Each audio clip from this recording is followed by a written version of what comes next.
encontrei em sua graça, encontrei em seu amor esperança e salvação, misericórdia e favor.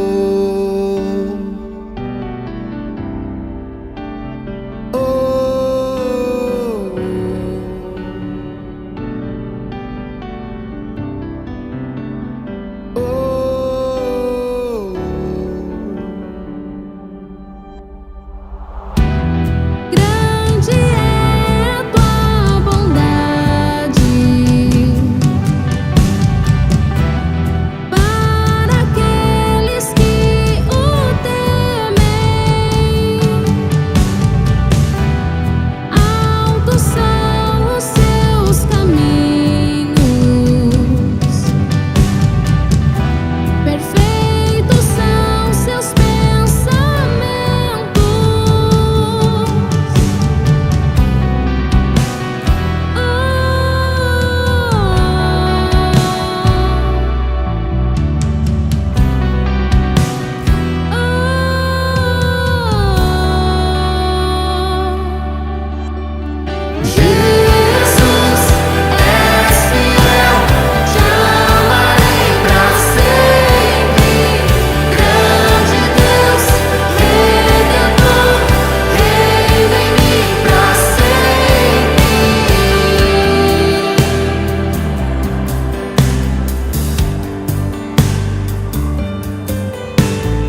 Olá, estamos mais uma vez aqui no CR Casa. Que alegria poder falar com você, poder compartilhar um pouco do Evangelho de Jesus e tudo aquilo que Ele tem feito no nosso meio. Se é a sua primeira vez, seja muito bem-vindo. Eu espero que esse tempo seja um tempo de crescimento, de maturidade e de aprendizado da Palavra de Deus. Por falar desse aprendizado, nós finalizamos a nossa série agora, nesse domingo que se passou, a nossa série Repense. E essa série, ela mexeu com a gente, vamos ser sinceros. E nesse último domingo que se passou, eu falei de um tema muito importante, de um tema muito difícil de se falar dentro de igreja. Nós falamos sobre dinheiro.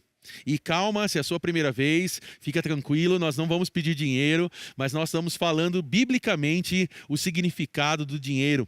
E antes de mais nada, eu queria que você pudesse ler agora em grupo o versículo de Mateus, capítulo 6, versículo 24. Eu convido vocês a lerem agora em grupo.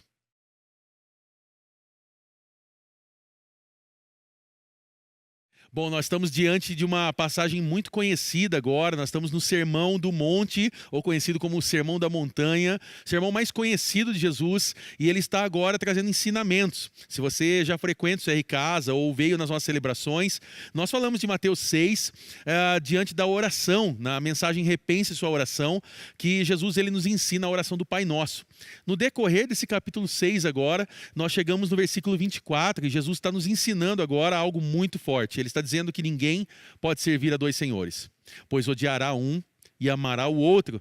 E ele está dizendo, vocês não podem servir a Deus e ao dinheiro. Algumas versões, conforme vocês leram, está dizendo a palavra mamon. Mamon é o significado aqui do dinheiro elevado à divindade, elevado a um Deus, ao Deus dinheiro. E por que Jesus está fazendo essa expressão dinheiro agora se tornando Deus? Porque nós, como seres humanos, Jesus está nos ensinando que em algum momento da nossa vida nós colocaremos o dinheiro no lugar de Deus. Jesus, ele fala sobre dinheiro muito mais do que muitos outros assuntos, devido a esse poder que o dinheiro tem de abençoar ou amaldiçoar a vida de alguém. Nós estamos numa sociedade obcecada por dinheiro.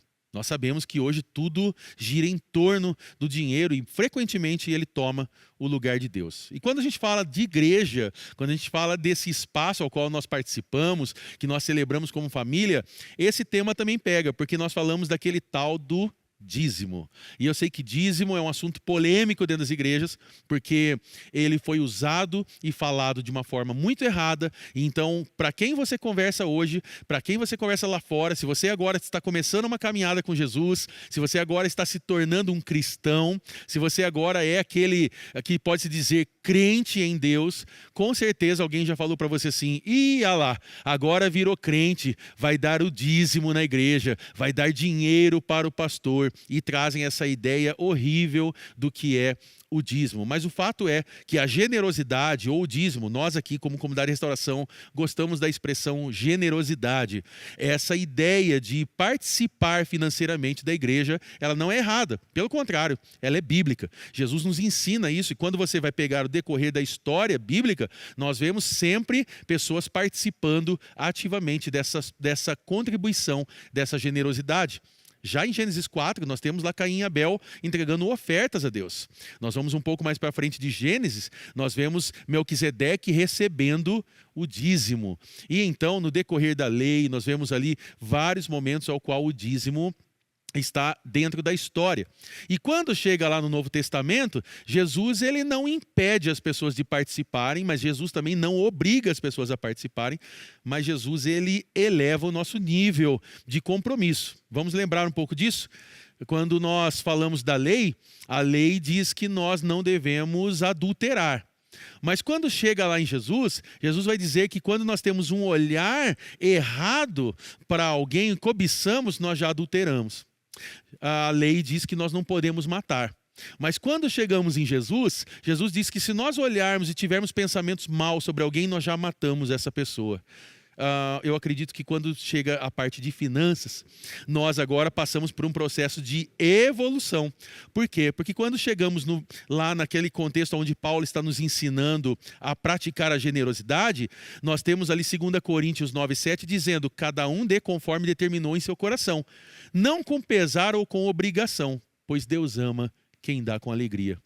Existe agora uma régua que está subindo aqui, e agora nós aprendemos que não somos obrigados a dar, mas que quando temos um coração transformado, nós fazemos isso com alegria. A régua subiu, não é verdade? E então agora nós aprendemos que participar disso agora é algo que honra a Deus. Porque na verdade, recapitulando, generosidade não é barganha, não é negociar com Deus, não é salvação, nós não damos para ir para o céu. A generosidade não é uma autopromoção que nós entregamos para que as pessoas vejam o quanto nós estamos ofertando, dizimando, sendo generosos. Não é um pagamento também, eu pago e quero a igreja funcionando. Mas também não é algo da consciência, ao qual nós damos para não nos sentir culpados. Então, o que nós acreditamos como igreja aqui local, como comunidade de restauração? O que é a generosidade para nós, ou o dízimo é para nós? Nós cremos que generosidade é um ato de adoração e honra a Deus através dos nossos recursos e reconhecimento de que tudo que temos é dado por Ele. Ou seja, tudo que nós temos e possuímos de recursos é dado por Deus e é Ele que nos permite termos. Então, o que nós fazemos é participar dessa generosidade agora, entregando, ou como muitos dizem, devolvendo aquilo que já é dele. E então, fizemos um paralelo aqui, um pensamento, diante daquilo que nós chamamos de dinheiro. Nós entendemos que o dinheiro não é totalmente neutro. Nós entendemos que há um poder dominador sobre a questão do dinheiro. E Jesus classifica essas riquezas, como nós lemos, como um senhor. E agora ele usa essa palavra mamon, que se refere aqui, na verdade, a um deus sírio das riquezas. Por isso que eu digo que mamon é dinheiro elevado à divindade. O próprio apóstolo Paulo, ele considera agora essa avareza nossa, essa ganância nossa, como idolatria. Colossenses vai dizer: assim façam morrer tudo que pertence à natureza terrena de vocês: imoralidade sexual, impureza, paixão, desejos maus e a ganância, a avareza, que é idolatria. Colossenses 3,5 diz isso. Nós temos o exemplo bíblico do jovem rico, quando Jesus conversa com aquele jovem, e aquele jovem agora quer desfrutar da eternidade, ele quer ser salvo, e ele faz algumas perguntas diante de Jesus. E quando Jesus pergunta para ele: olha, você pode seguir a lei, então, siga esses mandamentos. E ele diz: eu estou seguindo tudo isso, Jesus, então quer dizer que eu tenho acesso? Jesus fala: bom, então vende tudo que você tem e dá aos pobres. E esse jovem vai embora chateado, porque ele tinha muitas riquezas. Percebe como o dinheiro nos consome? Percebe como o dinheiro muitas vezes se torna Deus sobre as nossas vidas? Então a primeira coisa que nós lembramos aqui é que o dinheiro não é totalmente neutro. Mas lembramos também que não devemos permitir que o dinheiro nos domine. Você percebe que muitas vezes o dinheiro está sempre procurando a gente para que a gente sirva a ele? Quantas e quantas vezes eu e você dormimos mal por falta de dinheiro? E muitas vezes quando no nosso celular aparece Pix realizado, nós falamos glória a Deus. E a pergunta é: qual Deus?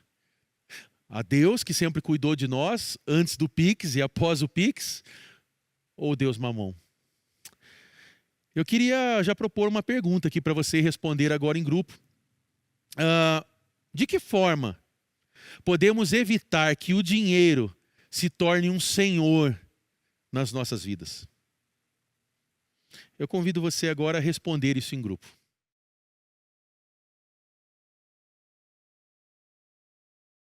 Eu sei que não é fácil, nós estamos falando de um tema muito difícil, e muito difícil para falar isso dentro de igreja, porque quando falamos de dinheiro, parece que o dinheiro é algo sombrio, algo escondido, mas a real é que nós lidamos com recursos todos os dias. Nesse exato momento, você está assistindo esse vídeo, e esse vídeo foi produzido por câmeras, equipamentos, pessoas que estão trabalhando nesse momento, que precisam receber e que trabalham em volta de tudo isso. Então o dinheiro, ele participa do nosso dia a dia.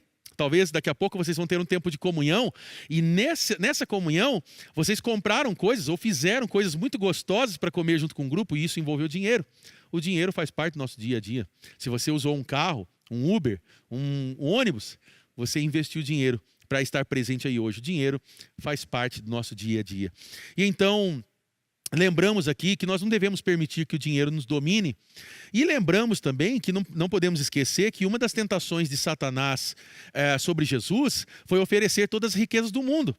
Lembra que Mateus 4, no versículo 8 ao 9, diz: depois o diabo o levou a um monte muito alto e mostrou-lhe todos os reinos do mundo e o seu esplendor.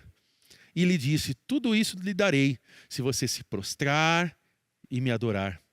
Percebe como que essa ideia do dinheiro, quando nós colocamos o dinheiro como um Deus, o diabo ele joga sujo com a gente.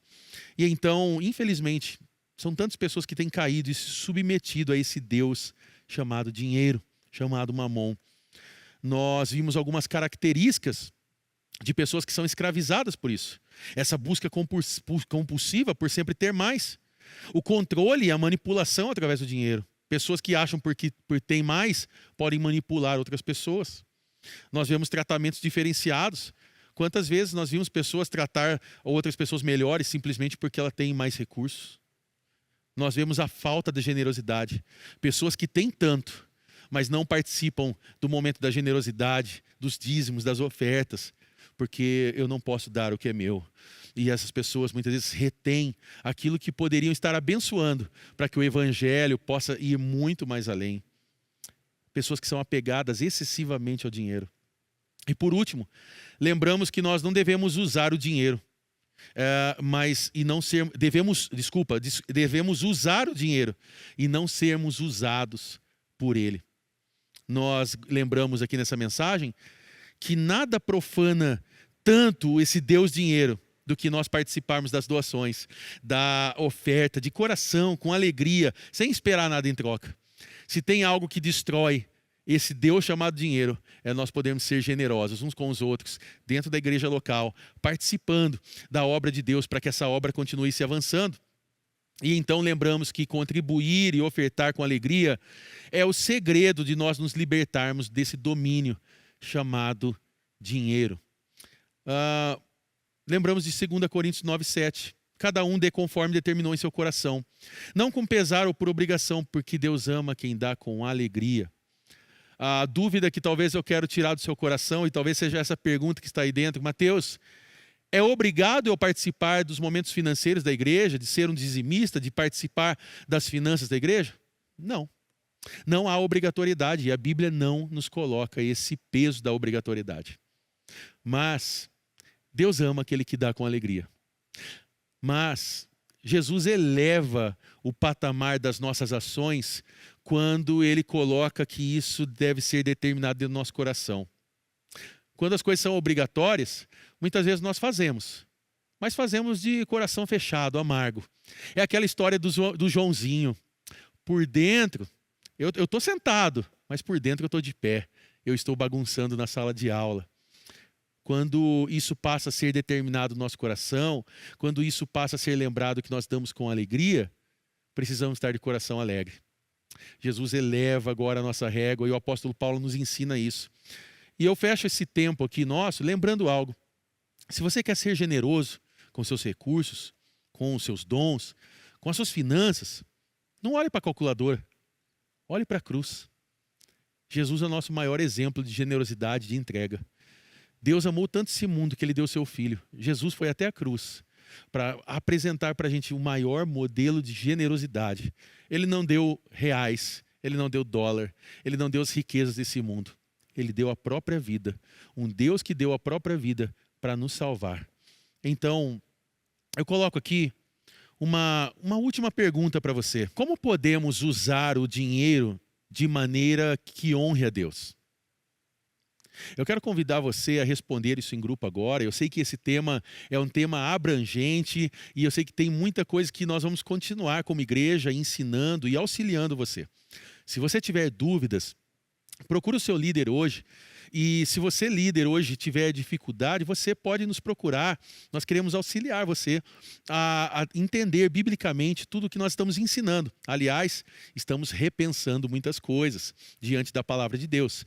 Mas eu que faço um convite a você também que está participando do CR Casa, a você se tornar alguém generoso, a você participar da generosidade da sua igreja, do seu CR Casa, da vida de pessoas. E você tornar isso um hábito na sua vida, que honra a Deus, que é um ato de adoração a Deus, mas que também extermina esse Deus dinheiro, esse Deus que aprisiona o seu coração. Que o dinheiro possa ser algo que você use como um meio para abençoar pessoas, e não um fim da sua vida. Responda isso agora em grupo. Que Deus abençoe vocês. Lembrando que nesse próximo domingo agora, nosso encontro é só à noite. 7 horas da noite nós temos batismo e eu espero você aqui nessa festa tão linda que nós vamos preparar para você, para sua família. Convide mais pessoas. Vai ser um tempo muito especial. Deus abençoe e até mais. Tchau, tchau.